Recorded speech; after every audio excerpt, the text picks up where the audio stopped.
Bismillahirrahmanirrahim. Assalamualaikum warahmatullahi wabarakatuh. Waalaikumsalam warahmatullahi wabarakatuh. Waalaikumsalam warahmatullahi wabarakatuh. Alhamdulillah wassalatu wassalamu ala Rasulillah wa ala alihi wa sahbihi wa man wala amma ba'du. Ibu-ibu yang saya muliakan, alhamdulillah pada pagi hari ini kita bisa kembali berjumpa dan insya Allah kita akan kembali melanjutkan pelajaran kita. Sebagaimana yang diinformasikan di grup, sepanjang bulan Ramadan, kajian kita dialihkan menjadi setiap hari Sabtu dari jam 5:15 hingga pukul 6 insya Allah. Dikarenakan ibu-ibu ya, karena momennya Ramadan, kajian kita biasa di hari Kamis jam 10 sampai jam 11, dan ibu-ibu biasanya kan bangun lebih awal ya, menyiapkan sahur ya. Jadi agar lebih maksimal ya kita alihkan ke ba'da subuh agar ibu-ibu masih fresh ya begitu.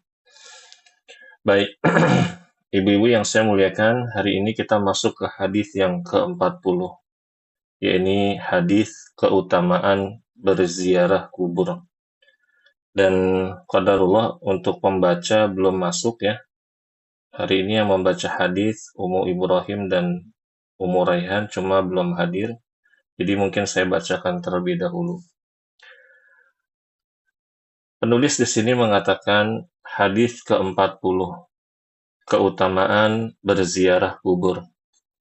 An Abi Hurairah radhiyallahu anhu qala qala Rasulullah sallallahu alaihi wasallam zurul qubur fa innaha tudzakirukumul akhirah. Rawahu Ibnu Majah. Diriwayatkan dari Abu Hurairah radhiyallahu anhu. Abu Hurairah ini ibu-ibu bernama Abdurrahman bin Sakhr. Ya. Rasulullah sallallahu alaihi wasallam bersabda, kunjungilah oleh kalian kuburan-kuburan. Yang maksudnya di sini adalah pemakaman atau kuburan. Sesungguhnya hal tersebut mengingatkan kalian kepada akhirat. Nah, di sini penulis Al-Ustaz Said Yai Ardiansyah hafizahullah ta'ala mengatakan, penjelasan hadis yang pertama, kaum laki-laki disunnahkan untuk sering berziarah ke tempat pemakaman, karena hal tersebut dapat mengingatkan kepada akhirat dan kematian.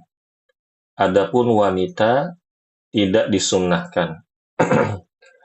Nah, ibu-ibu rahimakumullah, ziarah kubur itu bisa melembutkan hati seorang pria. Karena seorang pria memiliki tanggung jawab mencari nafkah. Maka di antara cara agar mereka tetap waro ini hati-hati dalam urusan duniawi adalah dengan memperbanyak ziarah kubur. Jadi ibu-ibu rahimakumullah, jika di rumah suami kita ini termasuk orang yang diberikan taufik oleh Allah, semangat dalam mencari rizki, ya sesekali diingatkan kepada suami untuk berziarah kubur, agar dia senantiasa diingatkan oleh akhirat dan senantiasa diingatkan dengan kematian. Karena dengan mengingat akhirat dan mengingat kematian, itu membantu mereka untuk waro, hati-hati dalam mencari rizki.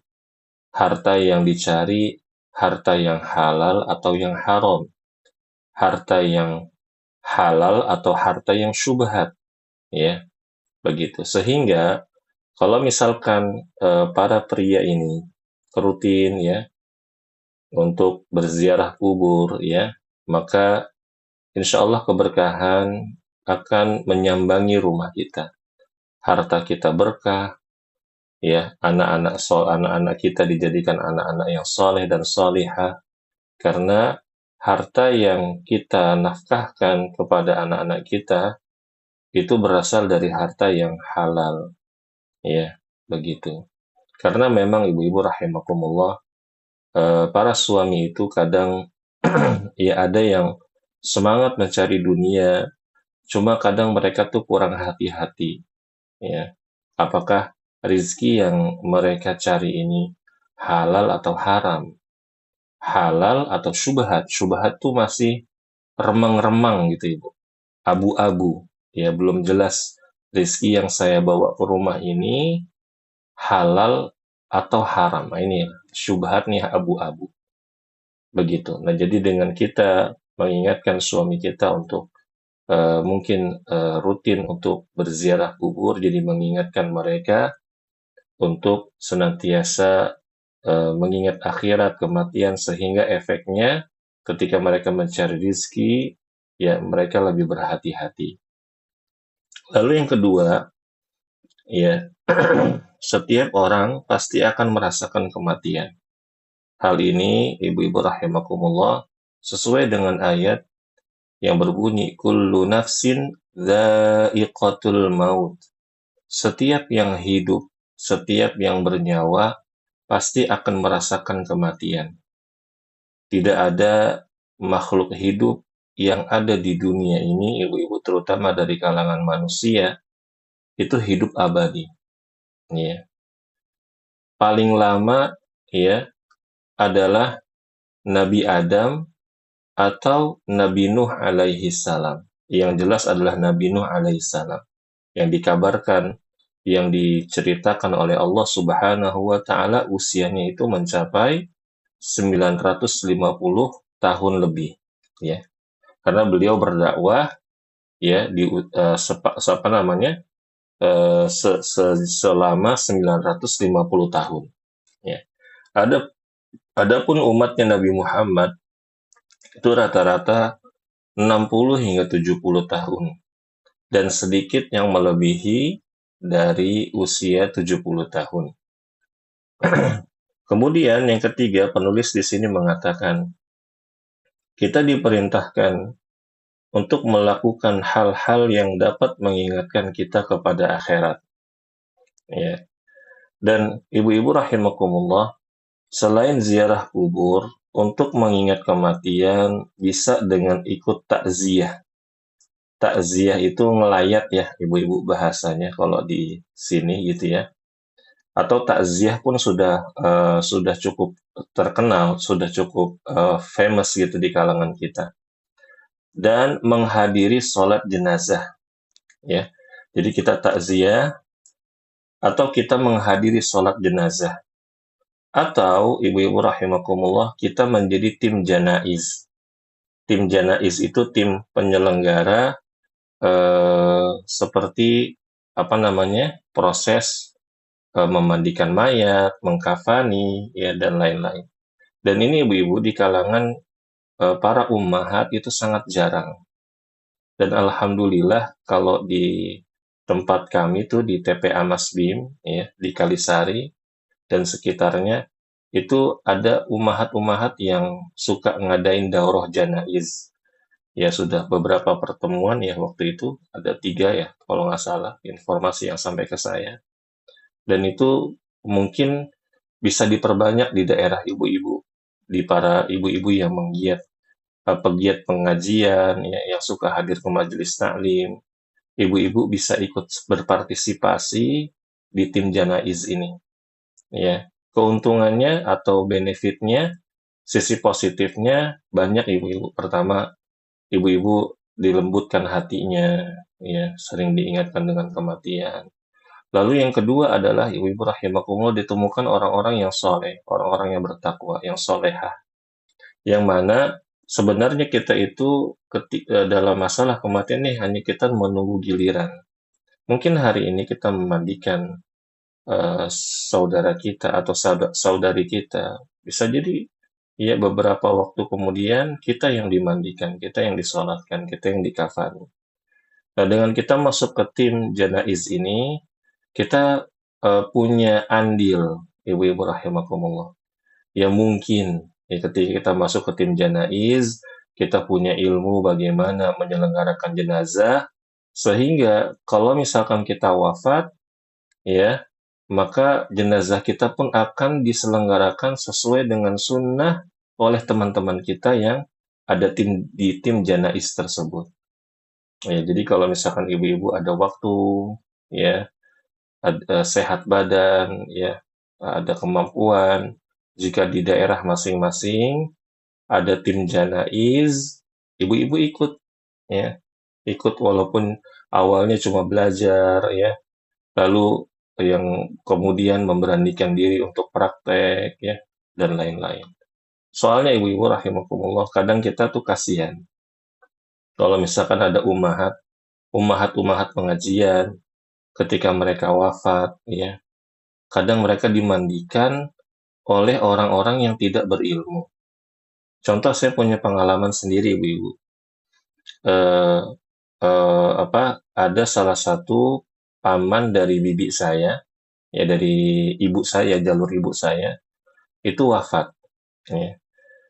Eh, karena kondisinya waktu itu agak kaget, ya, karena jadi keluarga tuh kaget. Jadi paman saya ini atau om saya ini dia wafat dalam kondisi yang nggak ada sakit, nggak ada apa gitu ya. Jadi dia cuma kecapean, dia tidur, ya, lalu dia wafat. Nah, jadi nggak ada persiapan sama sekali. Kita pun datang pun kaget. Nah, ternyata itu bule saya itu sudah punya program eh, istilahnya udah ada penyelenggaraan jenazah dan ada tim yang memandikan. Nah, yang tim memandikan ini ternyata jauh dari tuntunan Rasulullah Shallallahu Alaihi Wasallam. Justru banyak menyakiti mayat, ya, ya begitu. Saya perhatikan. Cuma karena kondisinya di situ sedang berkabung, tidak mungkin saya banyak intervensi. Jadi saya hanya memperhatikan. Dan kalau misalkan ibu-ibu rahimakumullah, ya, bergabung pada tim janaiz, ya mungkin kita, ya, dikenal oleh teman-teman kita. Jadi kalau kita wafat, kita bisa dimandikan atau dikafani dengan sesuai sunnah Rasulullah Sallallahu Alaihi Wasallam. Nah, ibu-ibu mohon maaf, layarnya mati, ya. Share screen-nya Nyala, masih nyala, masih kalau nyala ibu-ibu. masih ada. Masih ada, ya, baik. Lalu yang ketiga, ya, maaf tadi sudah yang ketiga, ya. Lalu kita akan masuk ke hadis yang ke, enggak, ada yang keempat, ibu-ibu, maaf, ya. Penulis di sini mengatakan yang keempat, cara berziarah kubur adalah sebagai berikut. Yang A, ya, jadi ibu-ibu kita nih masuk ke pemakaman. Tapi Ustadz tadi kan Ustadz Said mengatakan kalau perempuan itu tidak disunnahkan berziarah kubur. Tidak disunnahkan itu bukan berarti dilarang 100% ya ibu-ibu, ya. Jadi menurut keterangan para ulama, ya boleh perempuan itu berziarah kubur.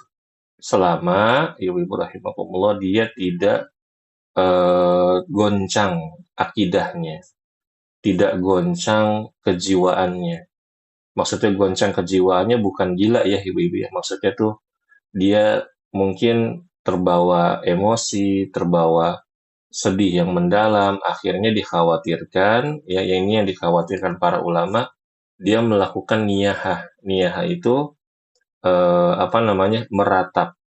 Nah, sedangkan ancamannya kalau perempuan meratapi mayat, itu nanti di akhirat akan diberikan pakaian yang disebutkan seperti dari kulit kudis, ibu-ibu. Ya, kecuali ibu-ibu bertaubat. Ya, begitu. Dan jadi boleh perempuan itu berziarah, cuma tidak sesering laki-laki. Begitu.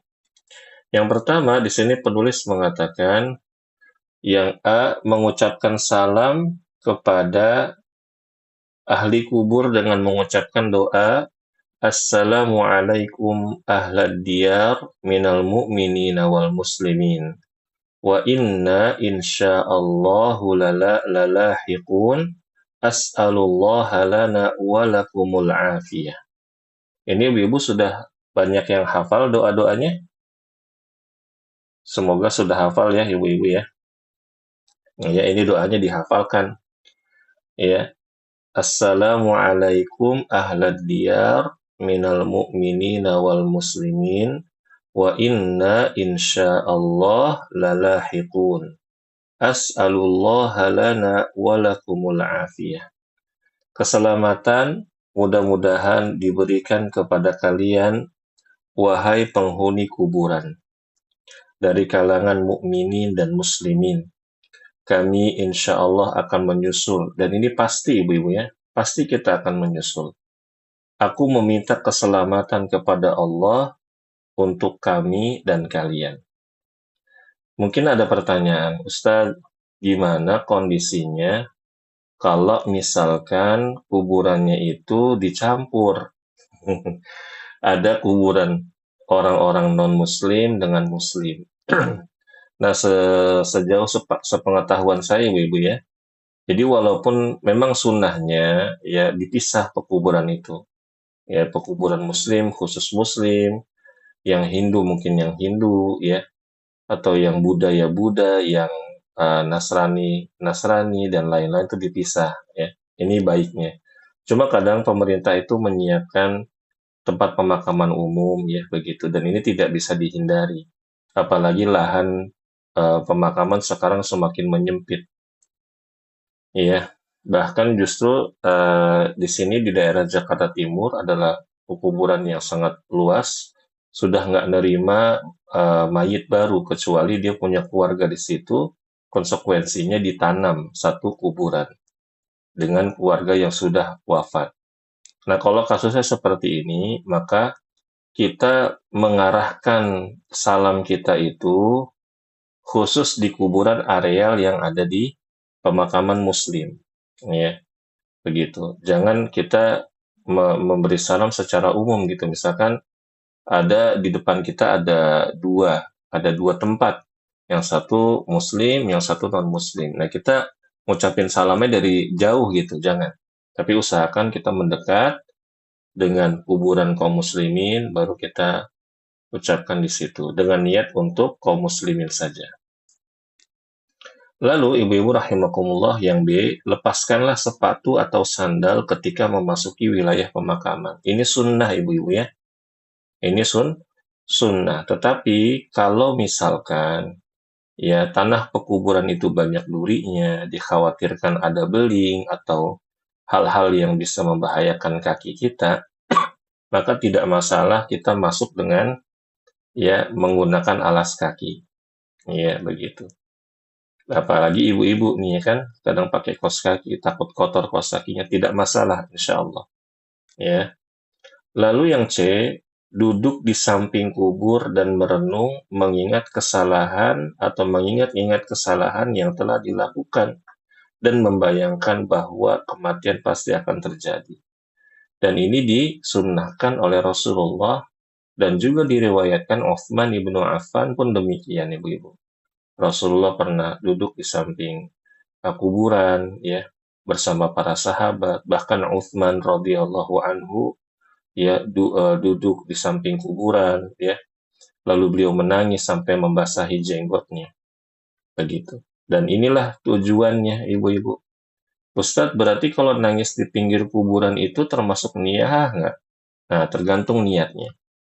Kalau niatnya memang kita misalkan di situ ingat akhirat, kita ingat dosa-dosa kita, lalu kita cenderung untuk bertaubat, ya beristighfar di situ, ya, maka insya Allah tidak masalah.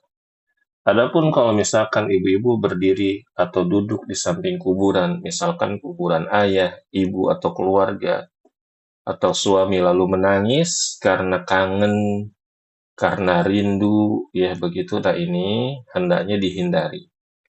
Ya, hendaknya dihindari. Ya, begitu. Ya. Lalu yang D, tidak diperbolehkan mengkhususkan kuburan orang-orang soleh untuk sering diziarahi. Ya, ibu-ibu ya. Jadi ini ada syadzuz dzari'ah. Jadi ibaratnya ada celah yang harus ditutup ibu-ibu. Kaum muslimin itu cinta sama ulama, terutama di Indonesia.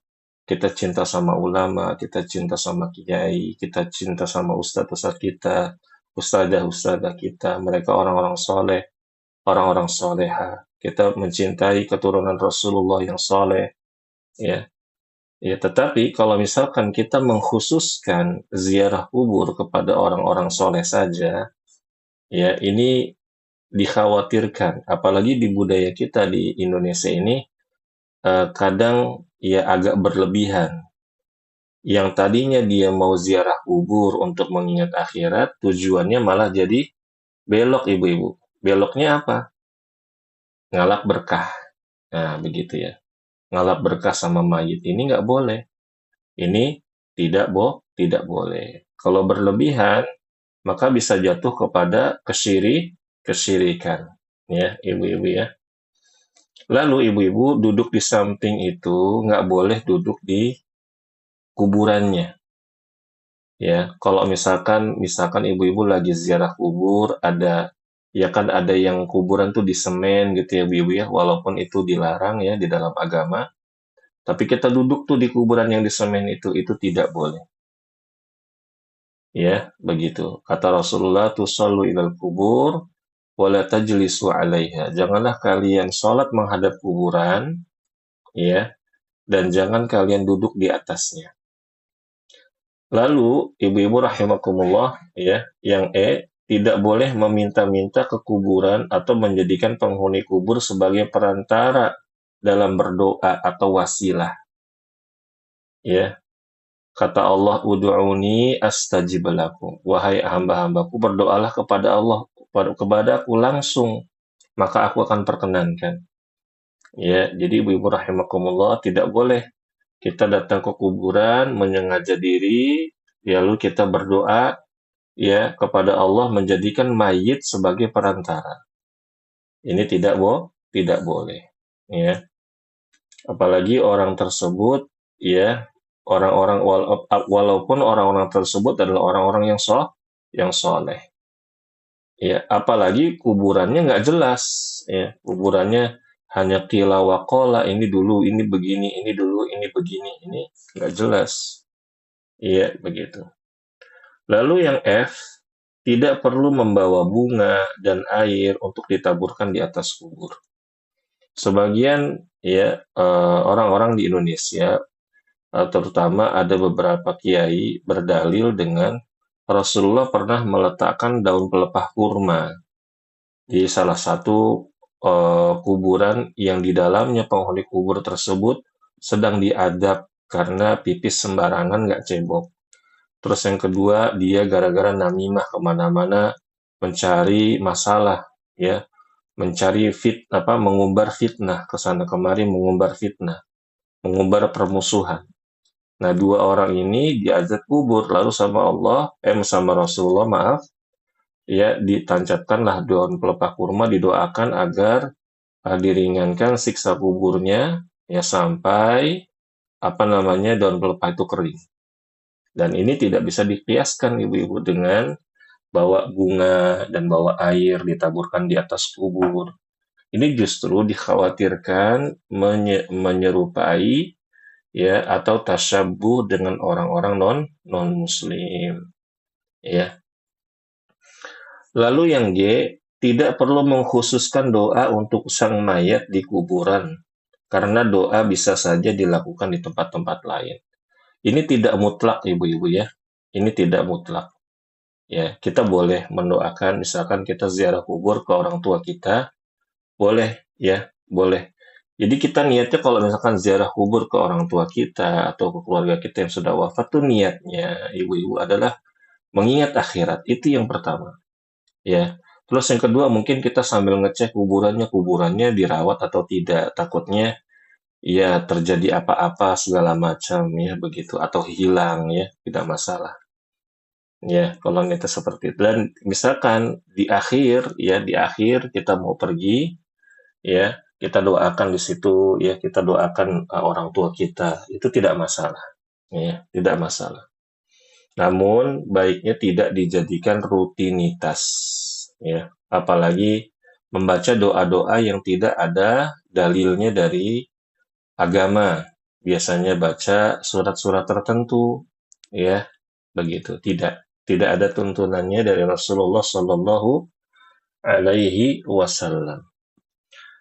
Lalu yang tidak boleh mengkhususkan waktu-waktu tertentu untuk berziarah kubur seperti bulan Sya'ban, Idul Fitri, dan lain-lain. Ini ibu-ibu rahimakumullah, ya. Kalau dalam masalah uruf, ya ibu-ibu, ini masalah masalah uruf ya ibu-ibu ya, bukan syariat, bukan. Jadi misalkan begini, saya pernah ditanya oleh seorang murid saya, Ustadz, saya ini kan ayahnya dikubur di kampung. Jadi saya itu cuma bisa nengokin kuburan ayah saya kalau pulang kampung. Dan itu bertepatan dengan Idul Fitri. Itu bagaimana? Jawabannya boleh. Selama ibu-ibu rahimakumullah yang saya muliakan, kita tuh niatnya bukan mengkhususkan. Ya, bukan mengkhususkan, misalkan biasanya itu, saya mau tanya ibu-ibu, biasanya kalau kita di Indonesia ini, ziarahnya itu sebelum hari Idul Fitri atau pagi Idul Fitrinya ibu-ibu habis sholat Id? Biasanya kalau yang dilihat sebelum Sesudah puasa, Ustadz. Sebelum Ya, puasa, sama sesudah Idul Fitri, sesudah sholat Idul Fitri. sesudah sholat Idul Fitri. Nah, betul. Iya, sebelum puasa atau setelah sholat Idul Fitri. Saya baru ingat nih, Bu. Saya pernah ngalamin kena macet di TPU Pondok Rangon situ. Ya, pas habis sholat Id. Ya, habis khutbah kena macet. Baik, jazakumullahu khairan ibu-ibu ya. Nah, jadi itu tidak boleh ibu-ibu. Maksudnya, kalau kita ya ziarahnya, niatnya, oh ini ada keutamaan di hari ini tidak boleh. Tapi kalau misalkan kita bisa pilih waktu yang menyelisihi kaum muslimin, tradisinya itu di hari-hari tersebut, maka itu bagus.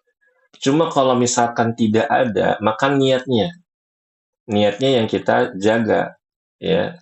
Jangan sampai kita nih niatnya karena ingin bertepatan dengan momen ini. Cuma saya menyarankan lebih baik dihindari. Karena apa ibu-ibu? Kita nanti dilihatnya sebagai orang-orang yang mendukung kebiasaan tersebut. Ya karena kan semakin banyak orang kita di situ ada ya kan, walaupun hati kita jaga, tapi orang yang lain melihat, itu yang cadaran, itu yang jenggotan juga nyekar kalau habis sholat Id, begitu ya. Kalau kita bisa cari waktu yang menyelisihi, itu lebih baik. Misalkan sorenya, ya ibu-ibu ya, habis sholat Id nih, habis kita keliling, terus sorenya ya, kita nengokin kuburan orang tua kita. Tujuannya nengok, melihat apakah terawat kondisinya, karena kan biasanya ada iuran ya ibu-ibu ya, apakah ini petugasnya amanah atau tidak, itu seperti itu. Dan boleh kita doakan sesekali ya, begitu. Wallahu a'lam bishawab. Baik, sudah ada Ummu Raihan tadi suaranya. Yang mau baca malah terlambat datangnya nih Ibu. Ibu silakan dibaca hadis ke-41. Ummu Raihan.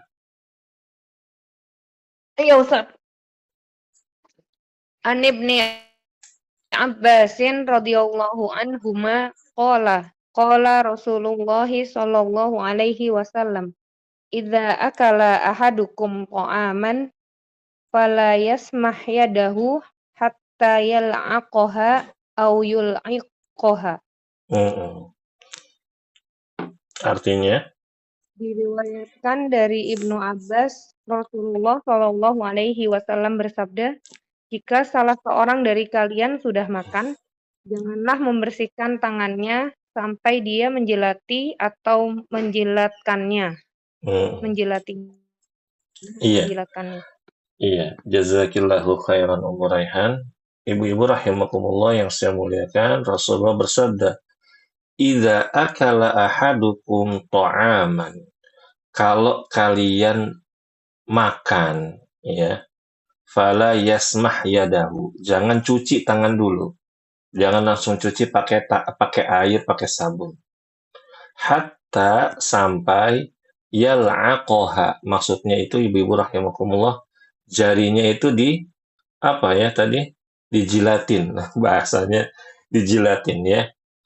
Au yul'iqoha, atau tangannya itu dijilatin. Ya. Kesannya jorok ya, Bu ya. Tapi ini sunnah, ibu-ibu. Tayyib. Ibu-ibu rahimakumullah, di sini penulis mengatakan penjelasan hadis yang pertama, Islam mengajarkan agar kita tidak membuang-buang makanan. Nah, ibu-ibu, ini lagi Ramadan. Biasanya kadang-kadang kita ini beli sesuai kebutuhan mata kita. Dari takjil, mata kita lihat ini, lihat itu, lihat ono, lihat ini, itu pengen beli semuanya. Bukan berdasarkan kebutuhan perut kita. Ya. Sedangkan ibu-ibu rahimakumullah, ya, di dalam Islam ada dua hal yang nggak boleh, yaitu israf dan mubadzir. Israf itu apa sih? Israf itu adalah ya berlebih-lebihan. Adapun mubadzir itu boros. Nah, sedangkan seorang ulama yang bernama Ibnu Abidin, beliau mengatakan israf itu adalah memanfaatkan sesuatu sepantasnya, namun sudah berlebihan dari yang pantas. Ya. Adapun mubadzir adalah memanfaatkan sesuatu pada tempat yang tidak pantas. Contohnya, ibu-ibu rahimakumullah, misalkan kita nih, ya ibu-ibu ya, udah udah cukup punya motor. Motornya misalkan motor Matic yang harganya mungkin 20 jutaan. Ya, itu udah cukup buat ibu-ibu. Tapi ibu belinya yang harganya 50 juta. Ya, itu namanya adalah israf. Ya, begitu. Adapun yang dimaksud dengan mubadzir itu adalah misalkan ibu-ibu rahimakumullah, ya kita beli makanan, ya beli makanan, ya lalu bukan itu ya.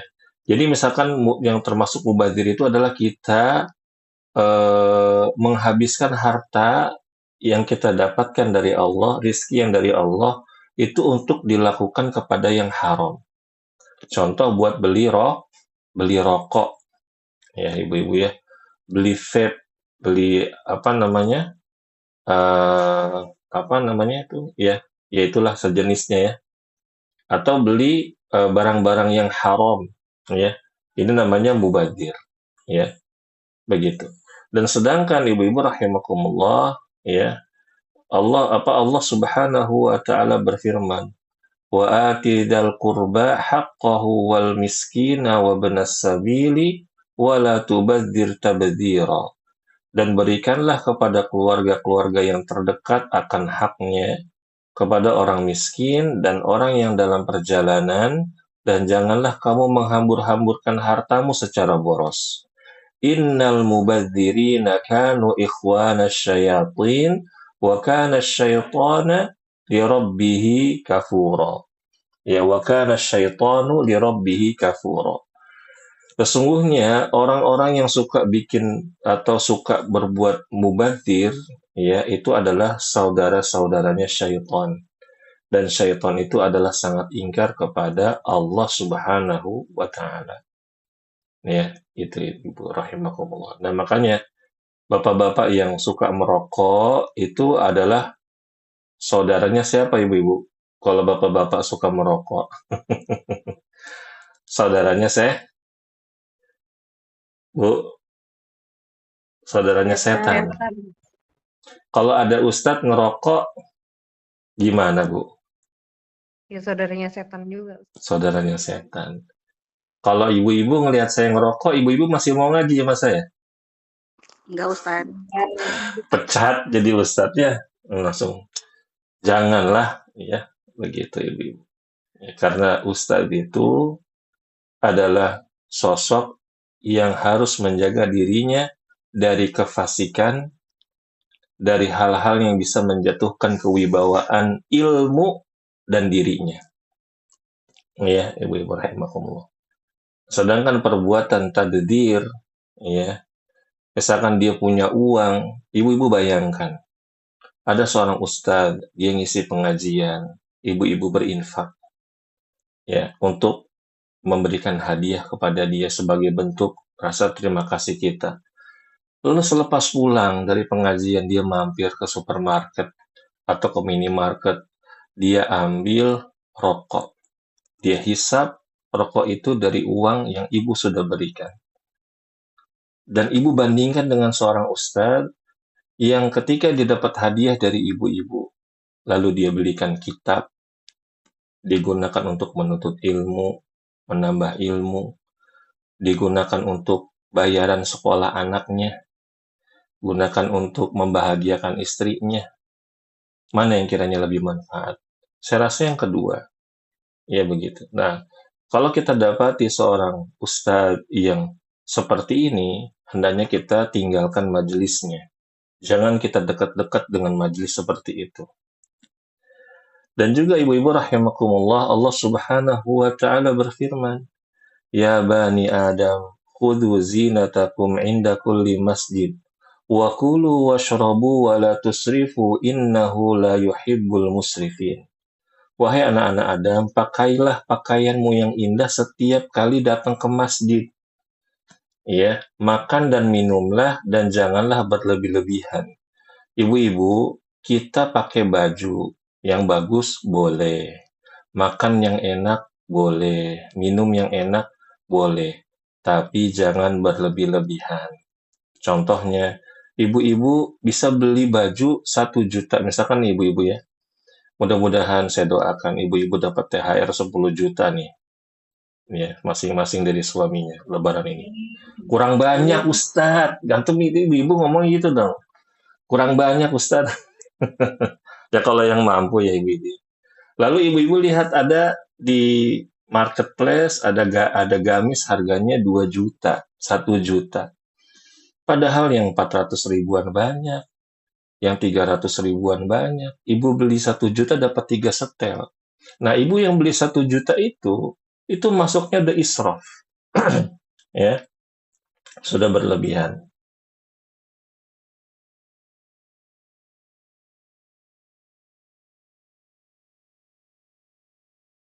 Walaupun kita sebagai seorang suami yang mampu, hendaknya kita menasihati istri kita untuk berbanyak sedekah. Ya, kalau kita dalam keadaan lapang. Ya, karena kalau misalkan dalam keadaan sempit ibu-ibu, itu yang orang biasanya sedekah itu dia tuh menjerit hatinya. Kayak ada yang kurang gitu ya. Dia biasa begini, dia biasa begitu. Coba qadarullah lagi sempit, nggak bisa. Wah, itu rasanya nggak enak ibu-ibu. Ya, begitu. Jadi ibu-ibu rahimakumullah yang hadir di majelis ini, ya stop. Jangan israf, jangan berlebihan. Ya, gunakan, ini nasihat saya ibu-ibu ya. Kalau ibu tinggal di suatu daerah yang biasanya pakai baju harga 500 ribuan, beli yang 500 ribuan. Kalau ibu di tempat yang pengajian, misalkan nih aktif di satu kajian, yang ibu-ibu bisa pakai baju gamis yang 500 ribuan, 300 ribuan, pakai yang segitu harganya. Jangan yang lebih. Kenapa ibu-ibu rahimakumullah? Ya, karena nanti biasanya kan ibu-ibu kepo. Ini dapat dari mana? Ini beli di mana? Berapa harganya? Terus dapat informasi itu, dia pulang, dia kepikiran, dia pengen, ibu-ibu. Lalu dia ngomong sama suaminya. Padahal suaminya kurang mampu. Akhirnya karena dia pengen banget ibu-ibu sampai tuh bela-belain ummahat itu ngutang. Ya, naudzubillah. Ya, jadi ibu-ibu bijaklah dalam menggunakan harta. Taib. Lalu ibu-ibu rahimakumullah yang kedua, kita diperintahkan untuk menghabiskan makanan di piring kita dan menjilat-jilati tangan kita sehingga tidak tersisa makanan di piring dan di tangan. Karena kita tidak tahu makanan mana yang mengandung keberkahan. Nah, ibu-ibu rahimakumullah, ini hanya berlaku kepada keluarga ya. Jangan ibu bercanda sama temen. Nih, ibu-ibu, jangan bercanda sama temen. Misalkan ibu-ibu lagi majelis, lagi makan-makan nih, habis kajian, sesekali makan-makan nggak apa-apa. Asal jangan habis setiap kajian nongkrong-nongkrong, makan-makan terus aja. Ya, masa kayak bapak-bapak sih, itu kan ya. Sekali lah ada pertemuan umahat, makan-makan. Terus bercanda, nih jilatin tangan saya. Kan hadisnya begitu? Enggak, tidak begitu. Dan ini jangan dijadikan candaan, nggak boleh ibu-ibu. Ini berlaku hanya di kalangan keluarga. Suami ke istri, istri ke suami. Ya, anak ke orang tua ke anak. Udah, itu aja. Ya, tidak lebih dari itu. Ya. Dan ibu-ibu rahimakumullah, di sini ada dalil bahwa makan itu diantaranya sunnah pakai tangan. Ustadz, boleh nggak makan pakai sendok? Boleh. Boleh nggak makan pakai garpu sendok? Boleh. Dalilnya apa? Rasulullah pernah makan daging pakai pisau. Ya, dan ini dikiaskan oleh para ulama, kalau kita makan itu sesuai dengan keadaan makanannya. Ibu-ibu coba bayangin, ya. Saya dulu punya teman sakleknya minta ampun. Makan tuh pakai tangan, katanya. Ya iyalah, masa pakai kaki. Maksudnya tuh nggak pakai sendok, jangan pakai sendok. Sekarang ibu bayangin, ibu-ibu makan sop. Makan sop. Gimana tuh cara makannya? Pakai tangan? Ya kan enggak, pakai sendok lah. Ya. Makan daging. Masa pakai sendok? Ya enggak, pakai pisau sama garpu lah. Yang penting, megang pisaunya di tangan kiri, pakai garpunya tangan kanan. Pas nyuap pakai tangan kanan. Iya, dan ini yang dijadikan dalil oleh para ulama bahwa makan itu sunnahnya adalah melihat kondisi makanannya, bukan makan semuanya harus pakai tangan. Maksudnya nggak pakai alat, nggak ya ibu-ibu ya, begitu. Dan yang ketiga, menjilatkan tangan ke orang lain, maksudnya menjilatkannya kepada orang-orang yang tidak merasa jijik ketika menjilat tangan kita, seperti anak dan pasangan. Ya benar, ya ibu-ibu rahimakumullah. Kita memperhatikan masalah ini dan biasakan ibu-ibu makan itu sampai habis, ya begitu, biasakan. Jadi biar makanan kita tuh habis, jangan terlalu banyak nyendok nasinya, ya, begitu. Nah, kadang istri saya tuh kalau misalkan nyiapin makan, saya ditanya, ini mau berapa sendok nih, berapa centong gitu. Segini kebanyakan nggak? Gitu. Karena apa? Karena biar tidak mubazir atau tidak apa namanya, tidak, ya bahasanya di Indonesia tuh sekarang nggak sayang gitulah, nggak mubazir ya, seperti itu. Taib ibu-ibu rahimakumullah, sudah pukul 6 ternyata ya. Sampai sini mungkin kita cukupkan dulu. Ibu-ibu ada pertanyaan?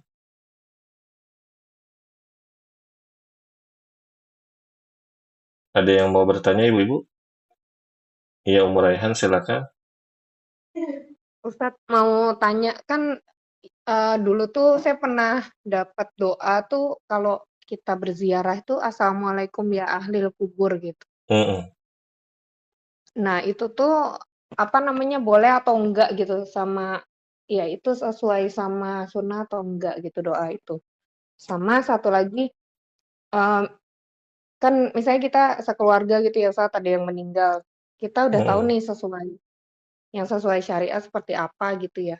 Tapi banyak keluarga yang nggak ngerti gitu seperti Mm. ya gitu ada tabur bunga, ada apa gitu tuh Mm-mm. gimana Ustadz cara menanggapinya yang kayak gitu.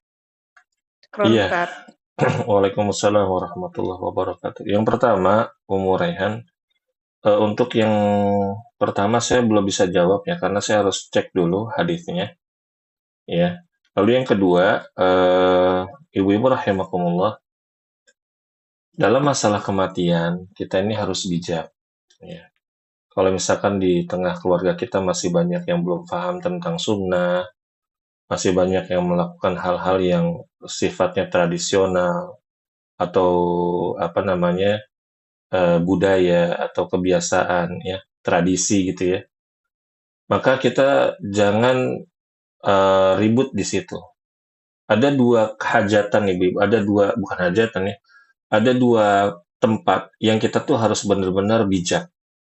Yang pertama saat pernikahan, ya. Yang kedua saat kematian.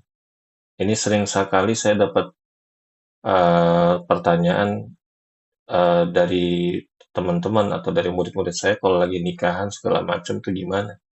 Saya bilang kalau lagi nikah itu yang penting antum tuh nikah aja dulu. Antum nikah. Ya, itu yang penting. Antum tuh nikah. Jadi tuh nikah. Ya. Adapun masalah kemungkaran-kemungkaran, kita tuh sifatnya udah mengasih tahu. Itu kan, kita ngasih usulan. Dan jangan ada bahasa kita tuh ketika mau hajatan saling menyalahkan. Jangan. Ya, itu nanti proses dakwah masih panjang. Ini biasanya kalau misalkan laki-lakinya ikhwan ini ngaji, istrinya ini ngaji, tapi keluarganya belum pada ngaji gitu ibu-ibu ya, belum pada paham. Jadi yang penting kawin aja dulu, yang penting nikah aja dulu. Misalkan ada kemungkaran segala macam, yaitu kita pelan-pelan gitu, karena ada maslahat. Nah terus kalau misalkan yang kedua di acara kematian, ya ibu-ibu kita harus bijak. Ya, saat itu kondisi lagi sedih. Ya, kalau memang kita ini nggak didengar, kita ini bisa ibaratnya kalah gitu ya, udah pasti kalah deh. Udah kita tuh menyelenggarakan pemakaman sesuai dengan ilmu yang kita miliki. Kita bantu sesuai yang kita miliki. Adapun misalkan ada kemungkaran yang terjadi di saat proses tersebut, maka kita ingkari dengan hati. Nah, sambil proses kita tuh ngasih nasihat kepada keluarga kita, begitu. Dan ini pun saya lakukan ibu-ibu di keluarga saya. Ya, saat ada kematian, ya nggak usah banyak debat segala macam. Ya begitu. Bahkan waktu itu ada keluarga saya tuh minta patungan buatin itu. Iya, semen gitu, apa sih namanya ibu-ibu kalau kuburan tuh, apa namanya? Hah? Makam ibu ya? Kayak gitulah, di semen gitulah, ya. Atau nisan lah gitu ya. Ya itu pelan-pelan, ya kita ngasih tahu bahwa itu belum penting segala macam, yang penting ada yang lain seperti itu. Itu kan diantara kemungkaran, tentu kita harus bijaksana. Ya, jadi jangan sampai kita tuh ribut saat acara pernikahan atau saat acara kematian. Soalnya banyak yang terjadi seperti itu. Ya, ada ikhwan saking semangatnya baru ngaji, dia mau amar ma'ruf nahi mungkar tengah keluarganya. Dalam kondisi lagi berduka, dia malah ribut. Ini nggak hikmah, ibu-ibu ya. Ini tidak hikmah. Ya. Justru kita harus menampakkan akhlak yang mulia di saat musibah sedang terjadi. Kita bisa bantu apa yang bisa kita bantu. Selama itu sesuai dengan sunnah Rasulullah Shallallahu Alaihi Wasallam dan tidak ada kemungkaran di situ. Begitu juga pernikahan, ya. Kita bantu apa yang di situ sifatnya dibolehkan. Adapun yang tidak, maka kita ingkari dengan hati. Lalu kalau ada lain kesempatan kita dakwahi. Udah seperti itu. Baik, ada lagi ibu-ibu? Umur Raihan jelas ya? Jelas Ustaz, syukron Ustaz. Iya, Ibu Eni silakan. Begini Ustaz, kemarin tuh sebelum puasa kan bapak saya tuh ke makam gitu ya, biasa bersih-bersih. Terus mau ditembok katanya. Terus katanya nggak usah ditembok ya gitu. Enggak, ini mah buat pinggirnya aja katanya gitu. Jadi biar enggak Nggak rusak ya Bu ya? biar nggak rusak terus jadi ciri katanya gitu. Terus kata saya kan ciri mah udah ada tulisan nama gitu kan, suka ada kan gitu. Nah itu gimana Ustaz? Kata ayah Iya. kan enggak tengahnya, katanya pinggirnya aja. Gitu. Ya itulah Ibu Eni ya, itu ayah ya. Yang meninggal siapa? Ibu ya Bu ya? Buyut saya. Oh buyut. Baik, ibu-ibu rahimakumullah, yang dilarang itu di semen. Adapun kalau di pinggirnya dikasih hebel gitu ya Bu ya. Misalkan dikasih hebel, dikasih batasan hebel gitu, tapi nggak di semen, nggak apa-apa. Ya, misalkan ibu, saya pernah ngeliat tuh ada di kuburan, dan itu saya nanya sama ustadz itu boleh. Ada ustadz saya, ustadz senior, saya nanya sama beliau itu boleh. Jadi itu jadi di sampingnya itu ibu-ibu dikasih kayak digali kecil gitu ya, digali memanjang gitu persegi panjang. Nah di sampingnya itu dikasih batu bata. Nah kayak gitu itu nggak masalah. Karena itu tujuannya ya agar tidak hilang, dikenali. Terus yang kedua biar itunya apa namanya gundukannya itu tidak apa longsor ya apa namanya tidak ambles. Nah nggak ambles. Kalau tujuannya seperti itu tidak masalah. Lalu ibu-ibu rahimakumullah, tetapi nggak jadi. Saya takutnya nanti ibu-ibu salah paham. Udah itu aja ya ibu ini ya. Jelas ibu ya. Nah, Ustaz. Ya, Jadi kalau syukur. misalkan ayah memang harus pelan-pelan. Ya, itu. Ya, kalau orang tua itu emang begitu ibu-ibu. Kalau orang tua, kitanya harus kencang doanya dibanding actionnya. Ya. Satu lagi terakhir ibu-ibu. Ada lagi? Ya, Ibu Iva silakan. Afif, Ustadz mau bertanya. Tadi kan Ustadz bilang kalau mubazir itu membelanjakan harta kita di sesuatu yang haram. Kayak beli rokok, vape gitu. Berarti kalau selama ini di masyarakat itu kalau bilang, kalau misalkan, oh mubazir, belinya terlalu banyak, itu masuknya ke israf sebenarnya ya? Iya, maksudnya itu ke israf Ibu. Tapi memang mubazir itu jadi bahasa Indonesia sebenarnya. Oh iya, karena perbedaan Gitu. bahasa ya. Iya, ya, gitu. Itu Bu pertanyaannya. Iya itu aja. Oh baik, Ibu Iva. Baik. Jadi kalau misalkan ibu-ibu menangkap ada kaum muslimin bilang, jangan banyak-banyak ini nanti mubazir, itu maksudnya israf. Ya, maksudnya israf gitu. Ya, jadi jangan diambil pusing lah, itu hanya istilah saja ibu-ibu ya. Baik, hari ini mungkin cukup dulu ibu-ibu rahimakumullah. Insyaallah kita jumpa lagi pekan depan. Mudah-mudahan Allah Subhanahu wa taala memberikan keridhaan bagi kita semuanya. Semoga Allah lipat gandakan pahala kita sepanjang bulan Ramadan ini, menerima seluruh amal soleh kita, memustajabkan seluruh doa-doa kita, dan semoga Allah Subhanahu wa taala senantiasa memberkahi kita, keluarga kita, harta kita, usia kita, ilmu kita. Amin ya rabbal alamin. Kita tutup dengan membaca doa kafaratul majelis. Subhanakallahumma wa bihamdik asyhadu an la ilaha illa anta astaghfiruka wa atubu ilaik. Wassalamualaikum warahmatullahi wabarakatuh. Waalaikumsalam warahmatullahi wabarakatuh.